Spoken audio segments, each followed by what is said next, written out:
over there, bro, it made me a man. You know, it made me a warrior. But what it did is it made me appreciate my life, man. My name is Ryan Fitzpatrick Coughlin. I'm a Mick from Massachusetts. I served in the United States Marine Corps from 2011 to 2016. I was a sergeant. I was an 1141, which is a basic electrician. I stress basic. So yeah, man, I'm from Massachusetts. First 18 years of my life, I grew up there.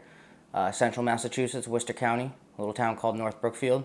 I'd say the most positive influence in my life was my grandfather. Okay. And he was a Marine. He fought in Iwo Jima, actually. No shit. He was a machine gunner, man. My mom said that, like, when he had, like, 4 kids of his own, obviously. And he never, really, like, got close to them and, like, changed them and took them out and stuff. But when I was his first grandson. And, he would babysit me, man. It was the first time they ever saw him, like, change a baby and, like, fall asleep with a baby. And it was me. Yeah. So we formed a bond when I was young, man. Mm-hmm. And he was... I remember him just being just a person that I looked up to. I look up to very few people. I respect is is few and far between with me, man. And he was just an amazing fucking person. He was a good family man, all that stuff. So he actually passed away when I was 13. Oh, okay. So I feel like right when I was starting to get to know him on a man-to-man level instead of a grandson to grandpa level. Yeah. Right when that was starting to occur. He passed away, but he had diabetes. He had a couple toes cut off. But, he was that stubborn jarhead man who would, 2 months after he just got a toe cut off, my grandma's calling my dad, like, come plow the driveway, because, we got 2 feet of snow in Massachusetts, and we pull up, and this motherfucker's in his cast out there with a snowblower. He's 70 years old, you know what I'm saying? They were fucking built different back then. Man, I'll tell you, they were, man, and, And he was no exception, man. He was a great man. Was he your inspiration on why you joined the Marines? Yeah, absolutely, man. Yeah. So I actually had his dog tag that he wore in Iwo Jima. I wore it in my boot in both my tours to Afghanistan. No fucking shit. Yeah. You still have that dog tag? I don't, man. I don't. Wow. Some shit ended up happening with a house back in 29 Palms, and but luckily I have that battalion book. That's like my prized possession that I have from him is that book, because that was his. So I was kind of that kid who their parents would say, like, oh, don't hang out with the Coughlin kids, you know what I mean? The Coughlin kid, he's always out doing something he's always out doing something skeevy, doing something slimy, whatever. And I was that kid, man. And back then, when I was a dumbass kid, I took pride in that. I loved being that kid that you didn't want to see at your house with your daughter or your son. You know what I mean? Because you're getting into some trouble.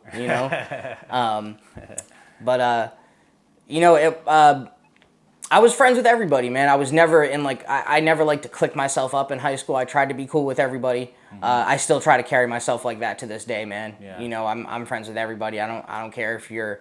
If you're somebody who likes to stay in and watch Netflix for 30 hours straight, or if you like to go skydiving and hiking and whatever it is, man, and everything in between, I accept everybody for who they are, man.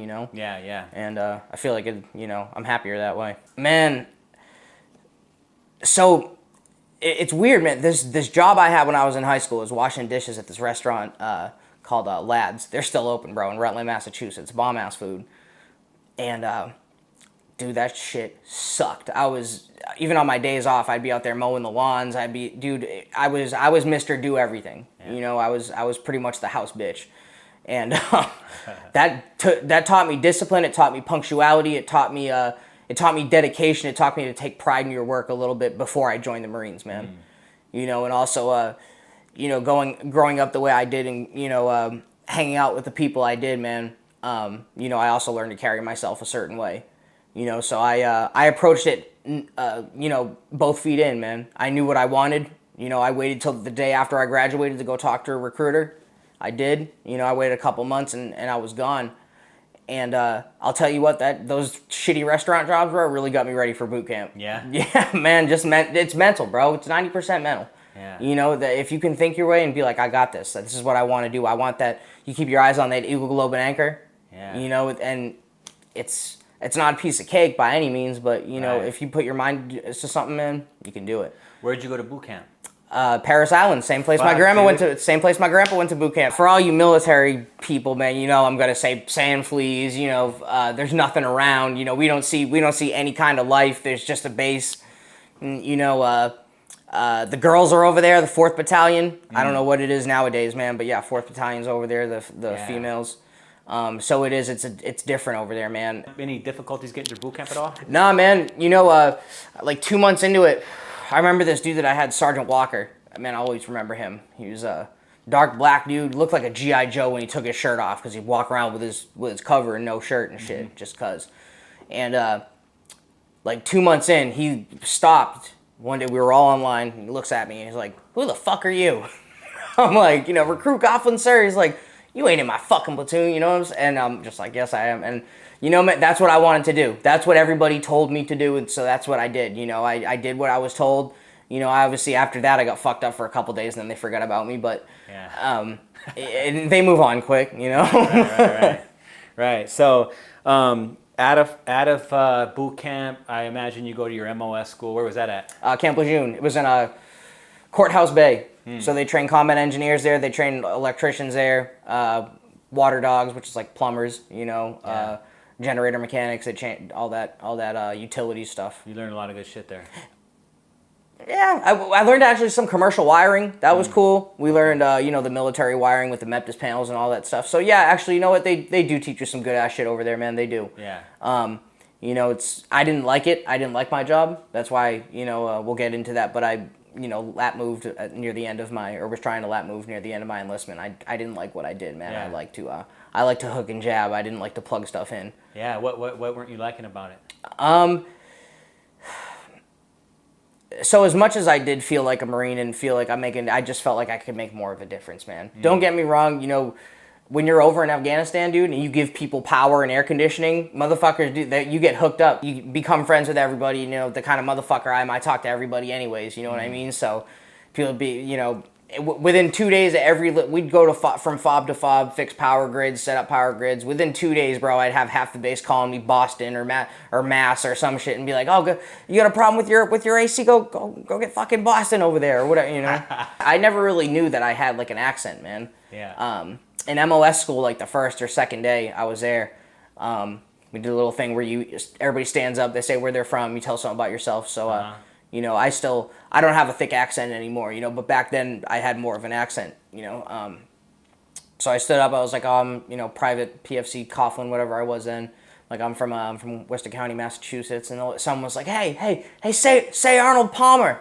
And I was like, Arnold Palmer, and everybody starts dying laughing. I'm like, what the fuck is everybody laughing? I'm like, oh shit, like we be talking different over there, fuck. Some guy I knew in the Marine Corps, I forget his fucking name, man. He was from Massachusetts as well. And in the town, when Jeremy Renner, James Coughlin, he goes and they like reminisce after he pistol whips his brother. They reminisce how he did time in Walpole for shooting that guy. That guy, that was a true story, I think. This is what I heard. It's a true story. And he has a set of twins. And the twins went and saw the movie, and they didn't know that like little snippet about their dad was going to be in the movie. Oh, shit. Yeah. Wow. So that's what I heard, man. Sounds like Massachusetts is small, man. You got to think, Massachusetts is smaller than Southern California, man. Yeah. It's hard to not know everybody. It's hard to get away with shit. People know every nook and cranny of that state. Wow. Mm-hmm. So you end up doing a lat move then from your job? By the end of my enlistment, I was a sergeant, so I could no, I think I was a corporal when I started my lat move, but I wanted to lat move to EOD. Yeah. Oh, so that was later in your enlistment. Yeah, that was like within my last year and a half. Oh, okay. Yeah. Well, let's get into talk to me. You get done with your MOS school. You get dropped to your unit. What unit were you in? Yeah, 3rd CEB, man. Third Combat Engineer Battalion. Yeah, shout out, man. That's my boys right there. I got there a fresh boot the first night. They were hazing me, throwing the beer bong off the 3rd deck, making me go get it, and then doing it again, making me. I was like scrubbing some dude's tub. I was drunk at like 3 a.m, and I flew into 29 Palms, man. I was fucked up already. I had partied, my last night in Massachusetts, and I was feeling like crap. I smelled like a bonfire. Just a wreck of a night, man. And so I checked in and all that stuff. Didn't seem that bad, but. Once I got to that first day at work and I started getting called boot, I realized what I was. I was somebody that hadn't deployed before. That's a 3rd CEB, man. us pogues, man, if we're a combat unit, then we go all out. You know what I'm saying? Yeah. That was a common engineer unit. So yeah, if you hadn't deployed, you weren't shit. Yeah. And that's how it was, man. I definitely stood out among my peers. As a boot, when I do something, I go all in, man. And the Marine Corps was no different. I was proud to wear U.S. Marines on my heart every fucking day, man. I wore that shit loud and proud every day, and even though I didn't really like my job, I still worked my ass off at it. That's for damn sure. Yeah. Yeah. How long did that initiation last? Pretty much until we deployed. So I got to that unit in June of 2012, and we deployed by the end of March of 2013. We deployed. Oh, fuck. Yeah. So I had a pretty long stint as a boot, but it was cool. I made a lot of good friends. I ended up, the guys that would chew my ass at work, I wouldn't fraternize with them, but they were good leaders to where they would give me advice off of work too, and be like older brother type figures, man. We had a good ass unit, man. There were some good people, I remember Corporal Monterosa, good people, Corporal Carlson, Corporal Simpson, good motherfuckers, man, that I'll remember for the rest of my life, because those were dudes that went on a deployment before me. They were senior to me, man. They impacted me, man. I took a little bit what I liked from each of them and also other role models, and I instilled that into myself when I became an NCO. A boot is like it's like being the pledge at college times 1,000. Yeah. But everything is for a reason, kind of. Yeah. There's a reason behind everything. Right. So you ended up going to Afghanistan with these guys. Yeah, hell yeah. Talk to me about that. So yeah, man, Helmand Province. We all started out at Camp Leatherneck. Most of that deployment, I was fob hopping, man. I spent a lot of time at Sabik Kadam. I did spend a lot of time at Leatherneck too. I spent some time at Dwyer, Shergazi. There's so many different. I can't even remember a lot of them. Mm-hmm. But yeah, just fob hopping, man. That's what we do. Going out, whether it's a convoy or on an Osprey or a 52 or 53, whatever. What is it? 53? A helicopter? I forget, whatever it is. Yeah, the 53s, 53, and 46s. Yeah. And that's what we'd go to the Ag Dag at Camp Leatherneck. They'd fucking, fly us out to wherever. We'd go and fix whatever power grid or do whatever needed to get done. Sometimes we'd, the FOBs that we would go to, we would patrol with whoever, and we'd go forward to the little Afghan, the ANA PEBs, and, fix their little shit, as much as we could, change their oil at least in their generators, or do whatever we can, man. So, it was helping the greater fight, it definitely was. And, we did route clearance as well. We were with route clearance, and that's, because that's what 3rd CB did. That's what the combat engineer, that was our mission, was route clearance. Oh, really? Yeah, so that's how I got, the idea of EOD in my head. I was tired of watching bombs go off, man, on the other side. So I wanted to stop it before it happened. Did you experience some of that? Yeah. IEDs yeah, man. And all that? Yeah, dude. And over there, bro, it made me a man. It made me a warrior. But what it did is it made me appreciate my life, man. Being over there, sometimes fearing for your life, but you also, the first step to defeating your enemy is respecting him, man. And I definitely respect their culture, because if you go over there and you see somebody literally wiping their ass with their left hand, you start to appreciate your life in America.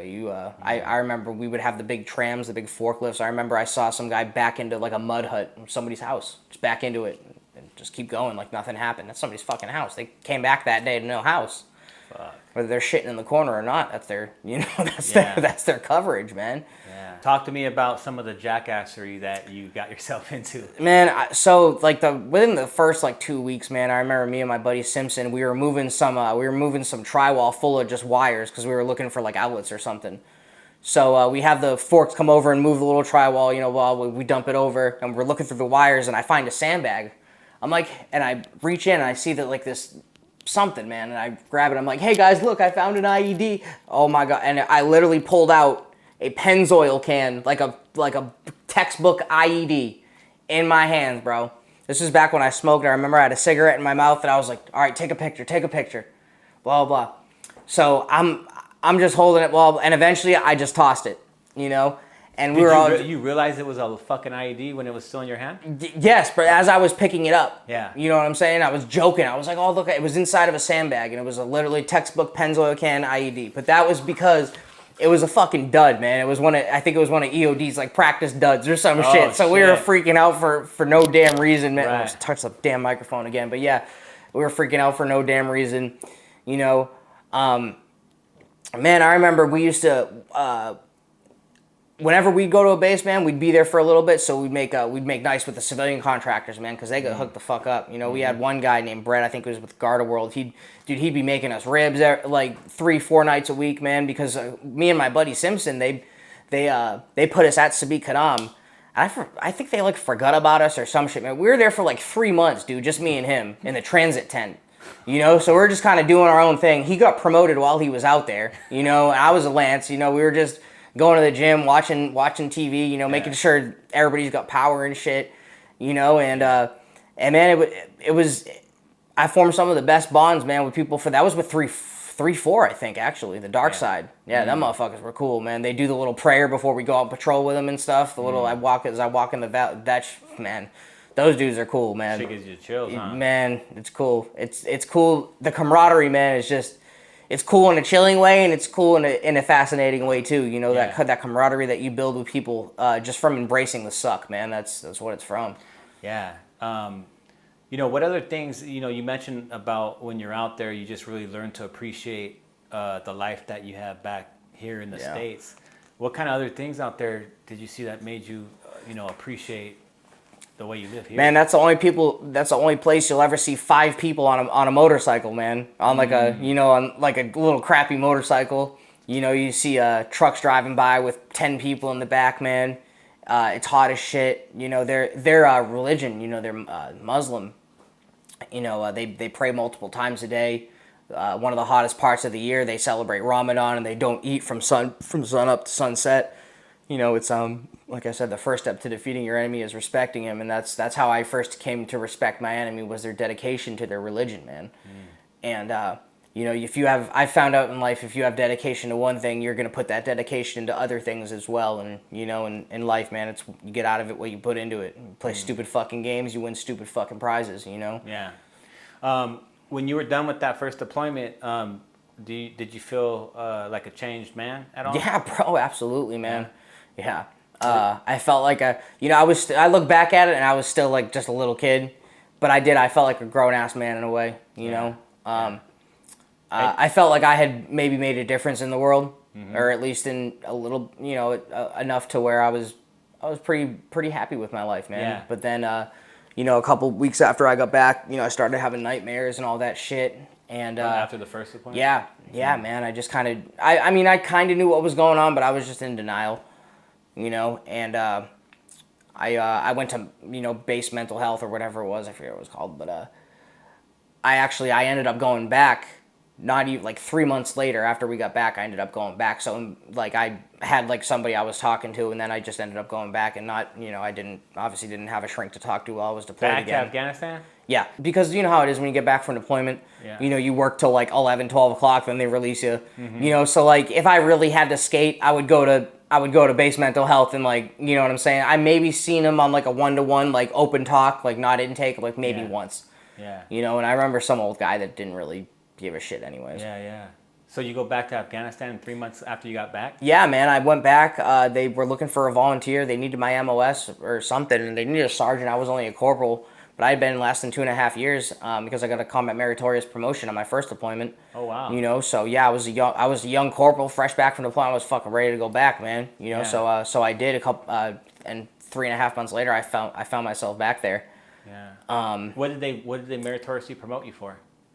Just for doing a good job, or just for doing my shit, just for being man. a good fucking Marine. Yeah, just for doing my shit. Yeah, I've seen that happen multiple times. I know sometimes it's for some specific incident, and sometimes it's just for being fucking squared away. Yeah. You know, I mean, I like I said, man, I try to if you try to be just a little bit better, you know, than average, man. Yeah. Then you'll stand out. You know, even in the Marine Corps where you have a lot of like alpha males and alpha females, it's still. You know, if you just give it a little bit, man, you can probably stand out. Yeah. What was that second deployment like for you? So yeah, the second deployment, it was just me who left. I was attached to 1-7 on the bus ride from 29 Palms to Riverside to the AgDag at March Air Force Base. I didn't know who I was going to be with. I didn't even have a rifle. I had tap gear. I had my stuff, but it was very unorganized, man. So I was out in the smoke pit. Some tall guy, he says, "Hey, Corporal Coughlin." And I was like, turned around. I was like, he's like, "Yeah, come here." So I go in the corner of the AgDag, and there's like 14 guys around there. I was like, "All right, we got him." It's like, "Okay, I think that's everybody." And one of the staff NCOs had a roster, and they're like, "All right, so this is everybody." And they had told me I don't know if it was in my orders or they just told me, like, "Yeah, you're going to be with an immediate action team." So it was literally 14 dudes. I think there was, we had like a captain, we had a gunny, a couple staff sergeants, like 3 or 4 sergeants, 5 or 6 corporals, and like 3 or 4 lances. All different MOSs. We had combat engineers, we had electricians, we had some water dogs, we had, what was some guy? ATC, some guy was an air traffic controller. So we had all kinds of different MOSs, and we did BOSSI, which is base operations and specialties and integration or something like that. But it was just so unorganized, man. I almost held up that deployment literally because they sent me to the AgDag without a rifle, and I'm telling them, I'm like, I need a rifle, because the reason they did that is because I was with 3rd CEB. They knew that on that deployment they would be disbanding, so they didn't want to give me one of their rifles. That's why they did it. And they're like, "Oh, you'll get one.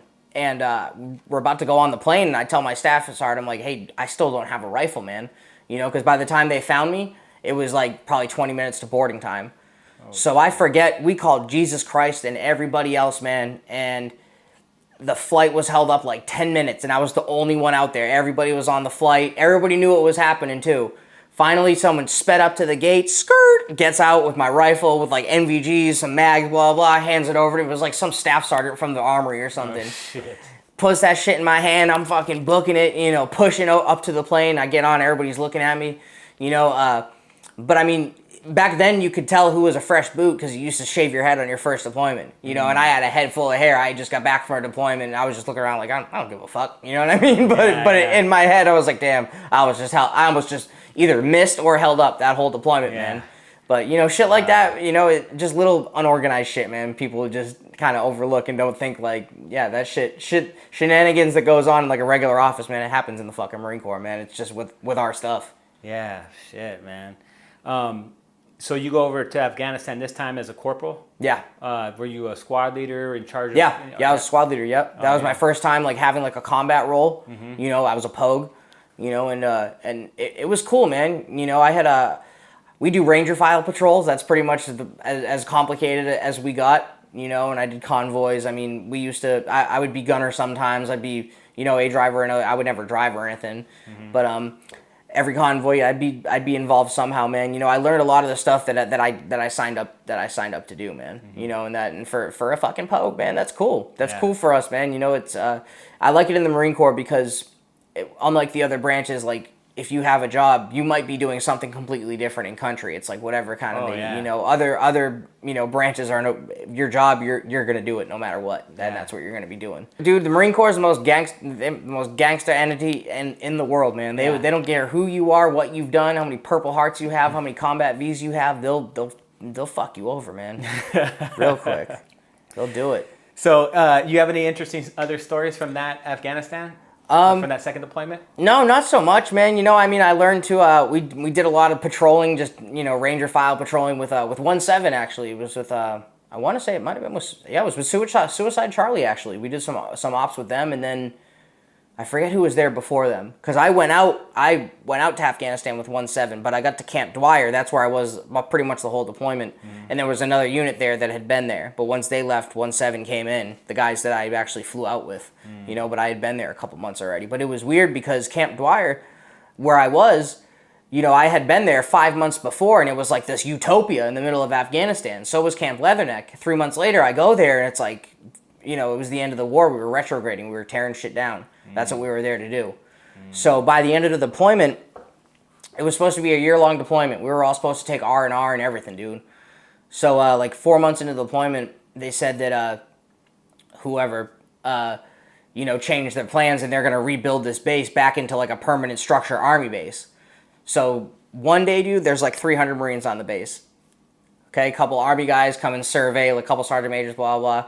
Within a week, dude, there's like 500 Army motherfuckers on the base, dude. Oh, shit. They're building a movie theater. They had a brand new chow hall within 3 days. It was just like, it was great, bro. It was great. Their sergeant major was like 340 pounds, dude. It was great. Oh, fuck, dude. And that fool slept next to me, too. He'd be snoring. I'd be like, we're getting mortared. Like, so he'd be in there like, you know what I'm saying? Like, and literally their sergeant major, and this was third cab, dude. This was the Stetsons with the spurs, you know what I'm saying? Yeah. You know, no offense to no Army cats. Army's rad as fuck, bro. But that third cab sergeant major, he was a beefcake, man. Yeah. Oh man. Anyways, yeah, that's funny. So you get back from Afghanistan, and you extended for a year. Did you have to extend because you were in Afghanistan? No, actually, so I extended because. So one day, all right, so I got back. I got thrown into the wing because my unit disbanded while I was in Afghanistan. They threw me into the wing. So all of a sudden, you know, I get to the wing, and I wanted to lap move. So I did screening for EOD, which is like a week where they haze you in the bomb suit. They do like, they do a bunch of little shit, you know, and it's fairly difficult, man. You know, I'm not like a crazy PT guy, you know, and I can run and shit. I can't swim for nothing, but... You know, it was tough, and I got selected, and I was so proud of myself, man. That's what I want to do. I was tired of seeing Marines get blown up, man. I wanted to go, you know, stop the problem from the root. So I wanted to be a EOD tech and defuse bombs, man. So you know, in order to do that, I had to reenlist, and you know, I got to the wing, and I was the only guy in my platoon that had like been on a deployment, and I'd just been on back to back. So this guy named Gunny Blue, he was a drill master at MCRD. Best Marine I've ever fucking met, man. If you see this Gunny Blue, I love you, man. He made me platoon sergeant when I was a corporal. I was telling sergeants what to do and shit. Wow. You know, and then I picked up sergeant, you know, right before my 4-year mark. So I was a platoon sergeant the whole time I was in the wing, pretty much, from what I remember.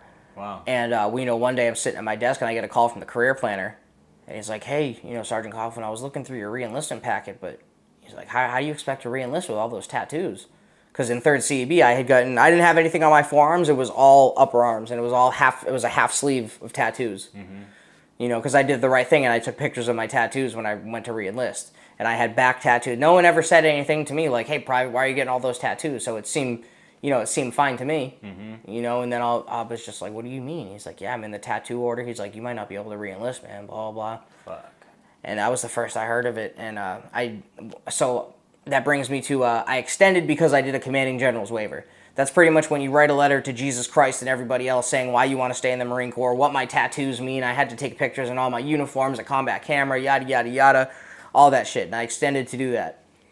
I remember I was instructing corporal's course, man, and it was the first day. So I was in my pickle suit, and I was dogging these motherfuckers out, man, you know, just straight dogging them, you know, eating their faces and shit, going up, down, checking them in, blah, blah, blah.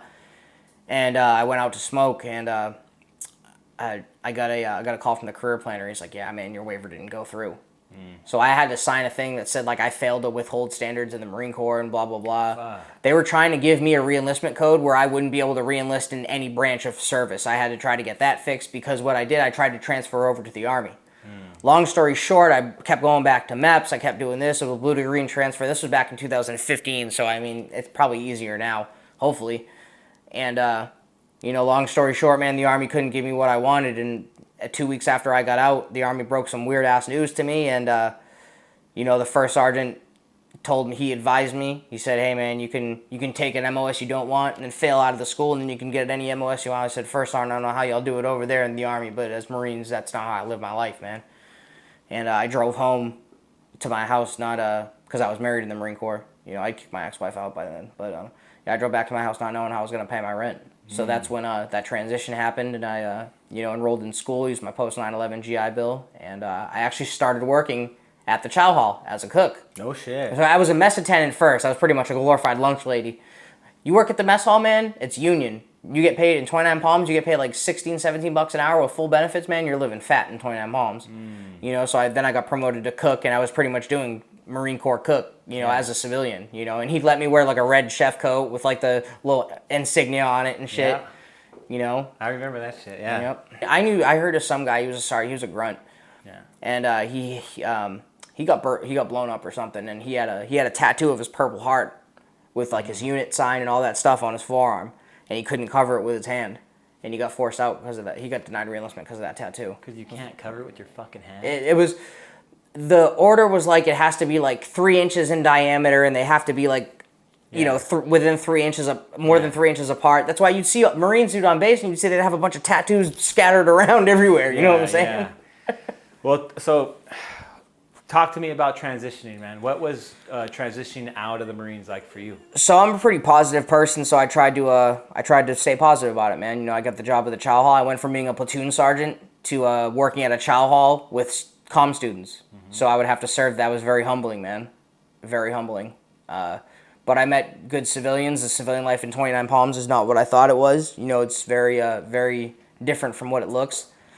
And, you know, it wasn't for like a year and a half until I started noticing that, you know, my experiences in the military were kind of holding me back in life. I started to call out of work a lot. I started to sleep a lot. You know, I just started to get depressed. I would, you know, lay in bed for like a whole day at a time, you know, shit like that. And nothing was helping. You know, not sleeping for days on end, shit like that. So I quit the chow hall, you know, and I had met so many people there that, you know, I started running with the wrong people again, man. And I started, you know, doing shit that I'm not proud of, you know, and I had lost enough people in my life at that point, and I lost even more, you know, from the streets, from drugs, you know, and my house got raided, man, and I went to jail for a little bit. Yeah. And when I got out, I still had a problem, and I addressed it, man. You know, the VA helped me with that. You know, the VA saved my fucking life, man. I turned to the VA when I had no one else to turn to, man. And they, you know, they helped me, put me back on my feet. That's why I'm out in Orange County right now. Yeah.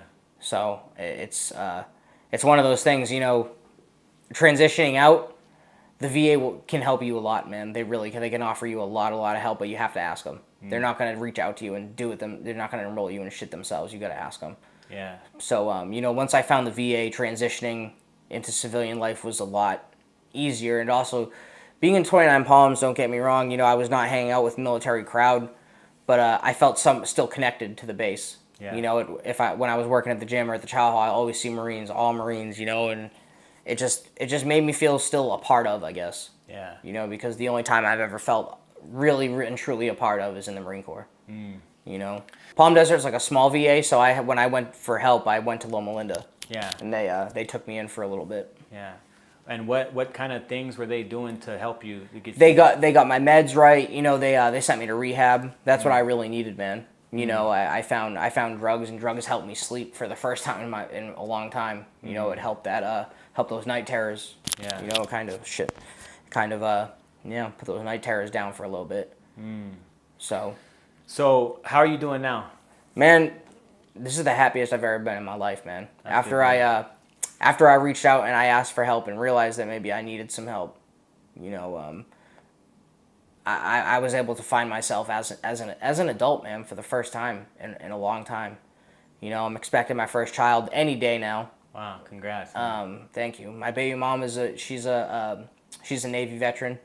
Wow. You know, we both get good money from the VA. We both get help from the VA, and you know, it's just I've built a support system from the VA. You know, of people that actually give a shit. You know, and want to help me, and it's a beautiful thing, man. Yeah. You know, and I try. In Orange County out here, especially in Costa Mesa, in the west side, that's where I live. We were talking about it earlier. There's a lot of homeless people. There's a lot of meth. There's a lot of all that stuff. And, you know, I've seen guys with army tattoos or eagle lobed anchors plastered on their leg. And I'm like, hey, bro, what's up? Like, what are you doing out here, man? You know, meet me at this spot tomorrow at 11 o'clock. We'll go to the VA and we'll get you some help. And they never show up, man. And it's heartbreaking. I think it's like 40,000 homeless veterans out there or something, man. I don't know, man. And after I got everything taken from me, man, I really thought I was going to be in those statistics, man. You know, and by the time I was down, you know, my mental state was worse than it ever had been. You know, flashbacks, all that shit, man. Yeah. I think a lot of that depends on your mood and how you approach it. You know, it's like addiction. It's like anything. You know, it's in all of us, but some people can just sustain it a little better than others. Is there anything that you do now to, you know, keep a positive mindset or to keep yourself from going back down that fucking dark hole? Yeah, absolutely, man. You know, being with my family, being with my girl. I go to NA meetings. You know, not as much as I used to, but I still do. I try to speak on NA panels. You know, I used to sponsor people, not so much anymore because I kind of, you know, I stopped doing the program as much as I used to. I try to do homeless outreach as much as I can on West 19th Street, give them water, Gatorade, you know, whatever, man. Yeah. Dude, I am a huge believer in cannabis helping veterans with PTSD, man. I'm a regular cannabis user, and shout out to HVGC. That's a Marine-owned cannabis company.